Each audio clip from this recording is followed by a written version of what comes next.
Sounds great, mate. He's a singer, and he's a man that can shake, rattle, and roll. And he takes us down memory lane week after week with Where Are They Now? And the song of the week. To finish the show, it's our pop encyclopedia, Shane. Hey, mate. Good to see you. Yeah, good. As always. Hey, we're counting down to the end of the year, aren't we? Labour weekend's gone. Well, yesterday I saw the first sign of Christmas. It's the first time I've seen a sign outside a restaurant this early. But there it was. Christmas parties, advertising, have your party here, your office party and all that sort of stuff. And I thought, these guys are getting in early. Yeah. They should have been booked up by now if they were any good. But I'm amazed how early Christmas is getting. Every year it's earlier. I do want to tell you, I went to the Birkenhead RSA. You were playing a couple of weeks ago now. We found Cliff's birthday, it was. By gosh, your band is... It's... I was going to use a swear word then. Wonderfully superb. Oh, I know what you mean, though. Bloody marvellous. Bloody marvellous. I was going to say bloody marvellous. I'll say those words for you. But, well, thank you, because I appreciate that. But we did have a lot of good comments, and I thought it was just sort of, going through the paces and working and that. And it's funny, after the show, a lot of people said, wow, your band, that's one of the best performances I've seen in a long time. And I thought, there must be something creeping up. It's just that we do it all week the time. Week after week, and you don't after week, so you don't see you don't realise how good you're getting. Knitting tighter and tighter, Yeah. And so it was lovely to hear those sort of comments anyway. And we had a great time at the Rock and Roll Club the other week at Dairy Flats. And of course now I'm looking forward to Rock the Hithe. That's the big one for me, and that's where we celebrate and 13th of November? 12th. Oh, sorry. Sunday the 12th 12th. of November. And we're raising money for the North Shore Hospice, and it's so important to everybody. Get there. It's the best day's entertainment, value for money, and it all goes to a good cause. Oh, wonderful, Shane. North Shore Hospice. Yeah, Shane. So I got off my soapbox now. It all pales into insignificance compared to Song of the Week, and it's a beauty.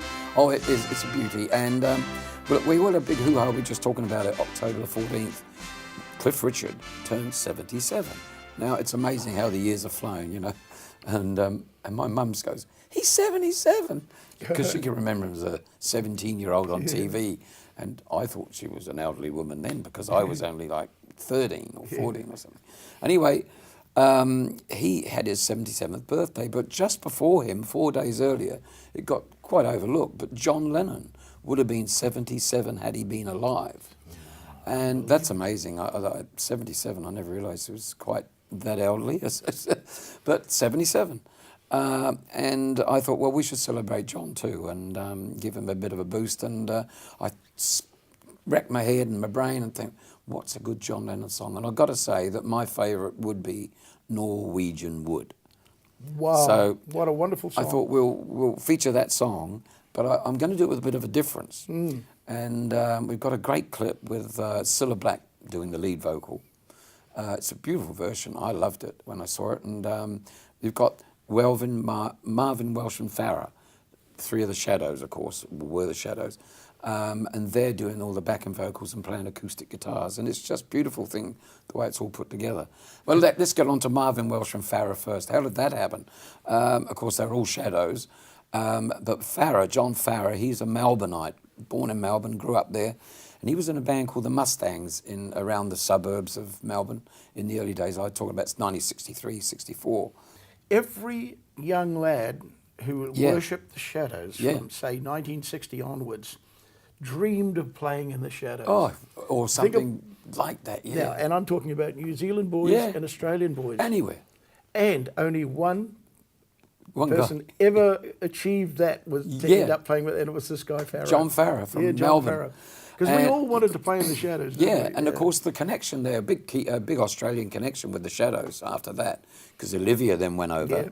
She met Bruce Welsh, and she went out with Bruce Welsh, and she was John Farrah's wife's best friend, and John Farah and Bruce Welsh both produced Olivia Newton-John's first record, a big hit anyway, If Not For You, the Bob Dylan song, which broke her into the market in England and of course made her a star. And then he became her sole producer, and he wrote songs for her like Hopelessly Devoted to You. Did he? He wrote that for her and produced it. He wrote You're the One That I Want, Did John he Farrar. really? Yeah, Wow, he went on what to a write all his clever amazing. guy. Oh, he's amazing. Great I producer. see, I never knew that. And he wrote songs for Cliff Richard and everybody. So, and of course now we turn to Cilla Black. And Cilla, of course, Sadly she gone was now. good friends with John Lennon right through from the early days. Yes. Sadly, yeah, very sad about him passing. And that was a real pull. It struck my heart, that one, you know, when Cilla died. Because she was just the most beautiful person. Bubbly. And to see her in person as well. I always remember seeing her in person as she walked out of the London Palladium one night. I was living in Soho, just down the road, and I was walking my dog. 11 o'clock at night, I'd been to the pub and had a couple of drinks, and you can take your dog in the pub there. And I was going past the London Palladium stage door as I walked past, and out stepped Cilla, and she looked just stunning. And she looked across at me, and her eyes caught, you know. And for a moment, I fell in love, like, Cilla Black. Yeah. But I kept all cool, keep walking. And she looked, and we both, and I can still see it. And the spark that she had, she was absolutely radiant. Yeah. I can only say that, you know. In real life, she just looked amazing. When I saw her, I went, wow. You know, I don't know what she looked like in the morning, but first thing. Anyway, enough about the performers. Now, the song itself, John Lennon wrote it, of course. He wrote the basic part of it, the main part of it, the verses and so on. But he was writing about an affair, as a lot of people also know. But he was writing about an affair while he was still married to Cynthia, his wife. And it was around about 63, 64. Now, there's two possible women that he was having that affair with. And they were very close to the Beatles, both of them. One was a journalist, and her name was Maureen Cleave. Now, she was a journalist, and she was basically travelling around with the Beatles and in the mayhem and the Beatlemania sort of stage, early days. And she reported, she was actually the reporter that mentioned the fact that John Lennon, he said those lines, the Beatles are far more popular than Jesus, Christ, yeah. which caused them all sorts of outrage and furor, and the Americans got very upset. The other person that it could have been was a woman that he had supposedly had an affair with. I have to say supposedly. But she suggested that Cynthia and him move into the same apartment complex that she was living in Belgravia. Now, it was a very posh sort of thing, and there was a few apartments there. He and Cynthia moved in, and she was the wife of photographer Robert Freeman, the photographer. Yeah. Sonia Freeman. She was a very vivacious model, well known at that time, around about 64, 65, and quite photographable, you know. Anyway, he was a photographer, and he did the album covers for the first 4 albums. John and this other Sonia were creeping around the apartments and from one to the other and all the rest, apparently having an affair for a year. Now, John didn't want to tell his wife or anything, but he was trying to say something in the song. I once had a girl, or should I say, she once had me. Yeah. And that was about that affair, and he was writing in, you know, like... It was code. It was coded. It was discreet. But he was telling the story and unloading it himself. And so on. But that's how the song came about. And then Paul McCartney... But he crawled off to sleep in the bath. Yeah, well, that's why he's upset, you see, because he sat there thinking he was going to have a little bit of hanky-panky this evening. That's the story of the guy sitting there, drinking his wine, biding his time. Yeah. And she gets up and says, I'm going to bed. Good night, I've got to go to work tomorrow. Huh? Oh. So he's sort of sitting there with his wine, I'm going to go and sleep in the bath. Yeah. So he's a little bit upset. So in the morning he wakes up and he's upset about it, so he lights a wood, Norwegian wood.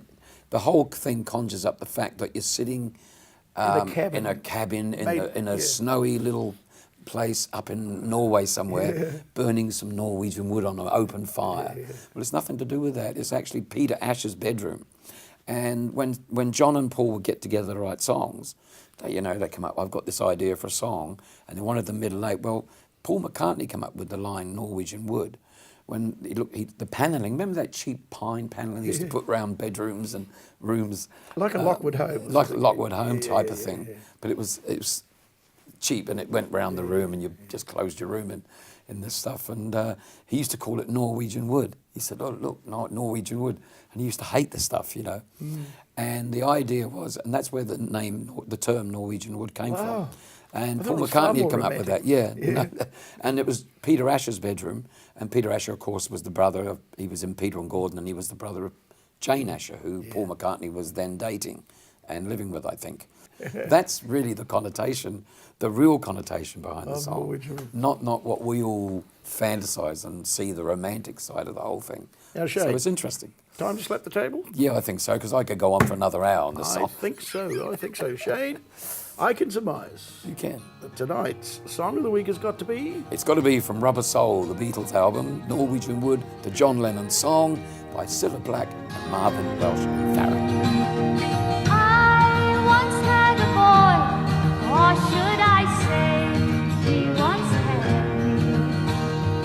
He showed me his room, isn't it good, Norwegian?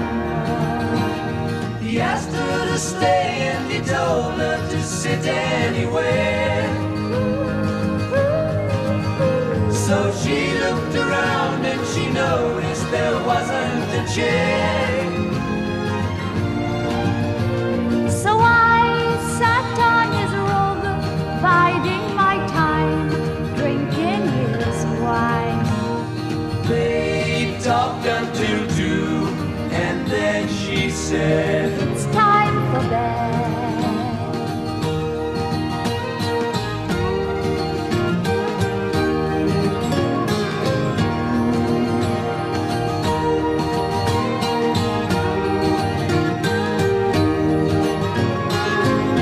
He told me he worked in the morning and started to laugh.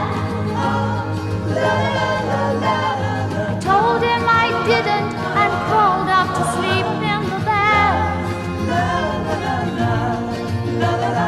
and when she awoke, she was alone.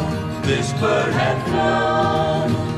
So we lit a fire, isn't it good, Norwegian wood? It's a beautiful song. A beautiful arrangement, the backing vocals that Marvin Welsh and Farron do on that. Good choice, Shane. A lovely acoustic, and of course, the beautiful Cilla fronting it. Celebrating John Lennon's 70th, Yeah, 77th 77. birthday. He would have been on Wow. October the 10th last. October the 10th. Unbelievable. So they're all in the 70s now, man. It's just amazing. All our heroes are all just... There you go. And may I say, happy birthday, John, and we still love you. We love you always. And did you know?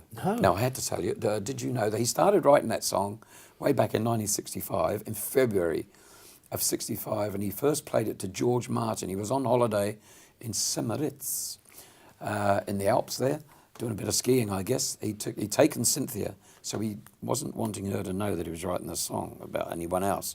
Of course, then they worked on it. Didn't get released until December of that year on Rubber Soul. So there you go. That's all I'm going to say about Did You Know today. I'm going to let you off the hook. Shane, it was a hard one this week. What's that? I once had a sausage, Oh, or yes. should I say Hard it once sausage. had me. That's about all I can think of this week. Well, it didn't have me, I can tell you. Yes.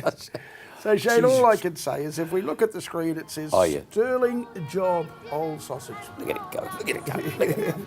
And it remains to be said, Shane, Yeah. you've done it again. And when she awoke, she was alone. This bird had flown. So we lit a fire.